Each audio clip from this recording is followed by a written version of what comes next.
Hi, welcome to this part of my review featuring the Terminator role-playing game. If you haven't seen the other parts of my review, featuring this sci-fi RPG, where humanity fights for survival against the autonomous network Skynet, please check out the playlist in the description below. This time we are going to talk about the character creation process and the two first steps. In the Terminator RPG, each player plays a member of the Resistance. The character creation process consists of 7 steps. We will take a detailed look at each of these steps in order. The 7 steps are: select a role, stats, hope points, skills, traits, figured stats, and finishing touches. There is also an 8th advanced step. This is for the advanced character creation rules. You can play as a cyborg, or an era native that is not yet a member in the Resistance. Let's take a look at selecting a role. The first thing a player must consider when building a character is the role that they wish to play. The Resistance utilizes all manner of skill sets in order to both better the human species and to find new ways to fight the machines. In addition to the different personalities, stats, and skills that come with selecting a character's role, each role also possesses a unique Resistance ability that sets them apart. These starting roles give you your initial stats. You have Engineer, Grunt, Hacker, Historian, Medic, Pilot, Scout, and Strategist. They are pretty self-explanatory, so they give you your initial stats. In the case of the Strategist, you are somewhat strong, somewhat knowledgeable, you have good concentration, charisma, you know how to keep your cool. When it comes to your Resistance ability, you have Military Mind. A Strategist is considered to have 1 additional skill die success when making a tactics skill test.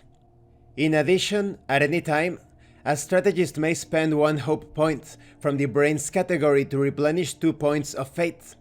They can choose to grant 1 of these fate points to another character should they so wish. But this ability will not allow any character to gain more fate points than their normal maximum. So all of these roles are good at specific things and lacking in others. You cannot be good at everything. Now let's talk about stats, which is step 2. Stats represent the core capabilities of a character, how smart, strong, fast, or lucky they are. You have different stats representing the physical and mental makeup of your character. You have strength, a measure of how physically strong and fit the character is; dexterity, indicating how fast and agile you are, especially when it comes to hand-to-eye coordination. You also have knowledge, which is the core of your thinking power; concentration, which represents your focus and dedication. You also have charisma, which is a measure of a character's likability and communication skills.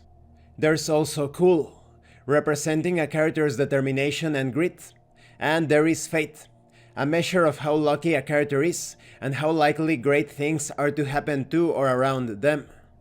Each stat has a range from 0 to 6, with 0 representing particularly low capabilities in that area, and 6 representing the peak of capability.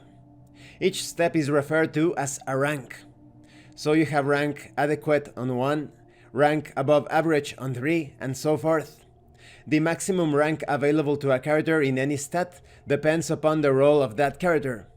So for example, back to the Strategist, your maximum strength is 4, but your maximum concentration is 5. Quite different from the Grunt, who has a maximum strength of 6 and a maximum concentration of 3. As mentioned earlier, each role has an initial rating for every stat, but by spending points, you can raise these ranks of stats. So there is customization while creating your character, and during the game, the use of certain equipment or technology may raise stats beyond the usual maximums for a specific role, and Terminators will often have stats that exceed human norms. And this concludes this part of the review. In the next part, we are going to talk about hope points and skills. I like how this character creation process sets you up into a specific path depending on your role. However, because there is a point-buy system, you can further customize the capabilities of your character. You don't feel necessarily boxed into a particular archetype, so to speak. Thank you for watching this part of the review, and thank you for your likes and your comments. If you have any questions or comments, please let me know. And thank you so much to those of you that are going the extra mile to support the channel. If anyone else wishes to further support the channel, the information on how to do that will be in the description below. Once again, thank you, and see you later.